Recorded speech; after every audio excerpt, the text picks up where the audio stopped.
जिला कांग्रेस कमेटी मंडला की नवगठित कार्यकारिणी की प्रथम कार्य समिति की बैठक का सम्मान समारोह का आयोजन दादी की बगिया में हुआ। जिला कांग्रेस कमेटी मंडला की नवगठित कार्यकारिणी की प्रथम कार्य समिति की बैठक एवं नवनियुक्त पदाधिकारियों का सम्मान समारोह मध्य प्रदेश कांग्रेस कमेटी के सह प्रभारी एवं AICC के सचिव CP मित्तल के मुख्य आतिथ्य में आयोजित किया गया। इस दौरान मध्य प्रदेश कांग्रेस कमेटी के सह प्रभारी द्वारा नवीन मंडल सेक्टर गठन करने एवं आगामी चुनाव को लेकर संगठनात्मक समीक्षा भी की गई।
आज मंडला ज़िले की कार्यकारिणी की जो हमारी बैठक है, इसमें जितने हमारे नवीन पदाधिकारी हैं जो पिछले कोरोना काल के चलते बैठक टाली गई थी, और आप देख रहे हैं सभी कांग्रेस के जुझारू हमारे साथियों को आज सम्मान कार्यक्रम भी रखा गया, जिन्होंने कोरोना काल में अपनी सेवाएं जनता के लिए की।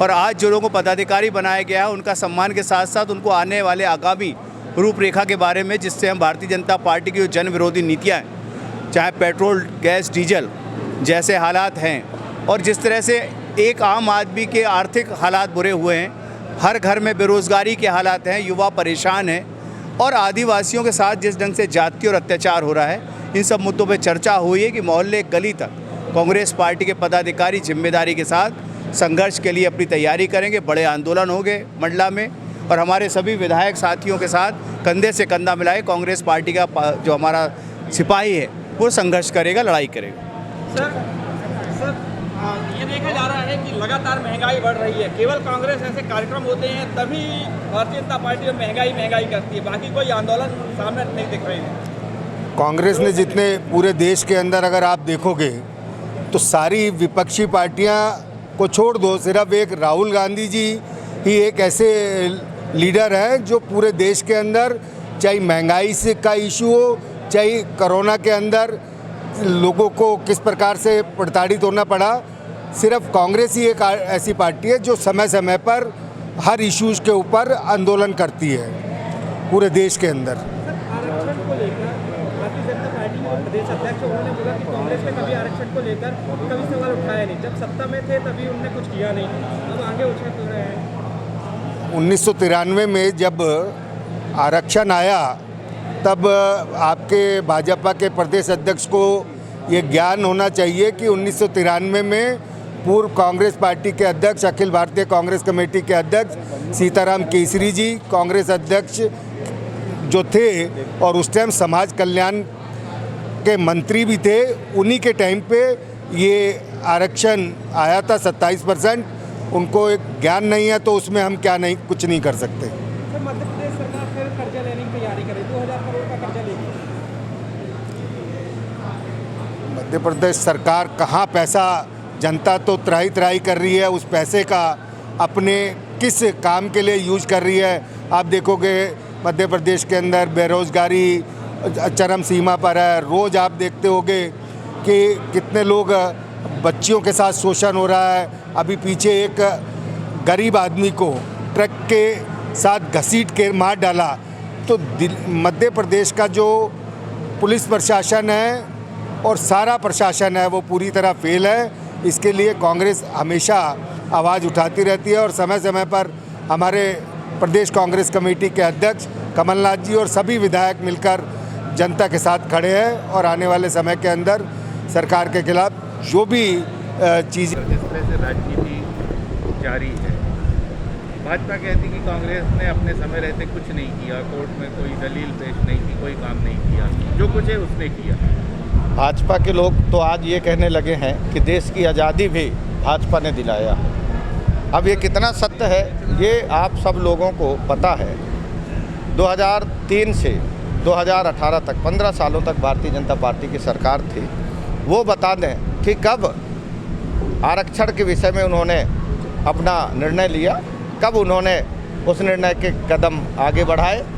मैं तो बताना चाहता हूँ, माननीय कमलनाथ जी की सरकार 15 महीने की थी। 15 महीने में माननीय कमलनाथ जी की सरकार में हम कैबिनेट मंत्री थे। निर्णय 2 बार कैबिनेट में ये विषय आया और माननीय कमलनाथ जी प्रखरता के साथ इस विषय को लेकर के निर्णय लेने के लिए अपना तटस्थता के साथ काम किए और उसके बाद न्यायालय पे मामला गया।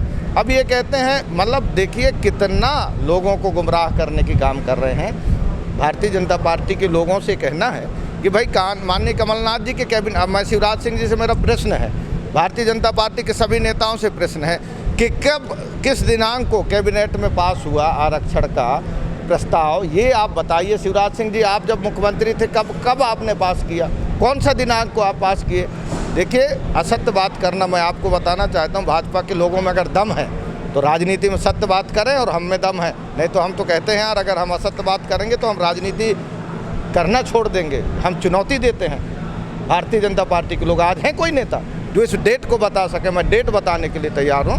2003 से 2018 तक 15 सालों तक भाजपा की सरकार थी, उनका एक भी तिथि वो बता दें। अब माननीय कमलनाथ जी ने किया है तो भैया अब आप सरकार में आ गए हो दंड फंद करके, तो आप जवाब दो सरकार की तरफ से और आरक्षण को आप पास कराओ। विधायक जी, बिजली बैरन हो गई है।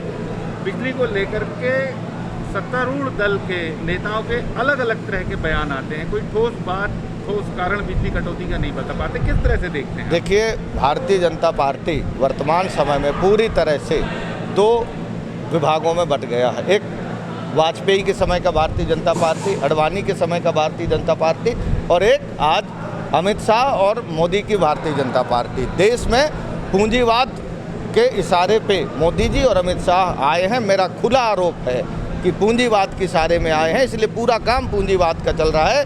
चाहे मध्य प्रदेश की शिवराज सिंह की सरकार हो, चाहे भाजपा के अन्य प्रदेशों की सरकार हो, वो वही करते हैं जो पूंजीवाद इशारा होता है। जो अडानी, अंबानी और अमित शाह का जो इशारा होता है वो पूंजीवाद का इशारा है। देश कराह रहा है, देश रो रहा है। आज सुनने वाला कोई नहीं है। बिजली की संकट हो, किसानों की संकट हो, महंगाई की संकट हो, देश के अंदर आर्थिक गुलामी की जो आज जंजीरें बढ़ रही है इसकी संकट हो, भाजपा पूरी तरह से 2 धड़ों में बटा है। एक वो भाजपा नहीं है, वाजपेयी का कोई भाजपा नहीं है, अडवाणी का कुछ यहाँ सुनने वाला नहीं है, उमा भारती, मुरली मनोहर जोशी, ये जो उस समय के थे उनका कोई नहीं सुन रहे हैं। अब तो पूंजीवाद के सारे में काम चल रहा है। मेरा खुला आरोप है, ईस्ट इंडिया कंपनी कभी भारतीय अर्थव्यवस्था पर जो रणनीति बनाया था उसके इशारे पे लोग काम करते थे। आज जो दुनिया के आर्थिक जो बड़े बड़े लोग हैं वो मोदी और अमित शाह को यहाँ का एजेंट बना करके रखे। विधायक जी, एक सवाल और है। भाजपा हमेशा कहती कि कांग्रेस या कांग्रेस के पूर्व मुख्यमंत्री कमलनाथ सिर्फ ट्विटर पर सक्रिय हैं, जनता के साथ उनका कोई संवाद नहीं है और बेकार की बातें ट्वीट कर करके करते हैं। जनता में कोई पकड़ नहीं है, जनता के सामने कुछ नहीं करते। ट्वीट का उपयोग सबसे ज़्यादा माननीय नरेंद्र मोदी साहब जी कर रहे हैं। उससे बड़ा ट्वीट का उपयोग कौन करता है? और यही वो लोग हैं, जब राजीव गांधी जी यह टेक्नोलॉजी को लेके आ रहे थे तो भाजपा के लोग बैलगाड़ी में चढ़ के सदन तक गए थे, लोकसभा के सदन तक गए थे। उनका रिकॉर्ड अगर वो कहें तो हम लोग दे देंगे। और आज वो कहते हैं कि ट्वीट पर। मेरा पूछना है कि आप क्या कर रहे हो? आप क्या कर रहे हो?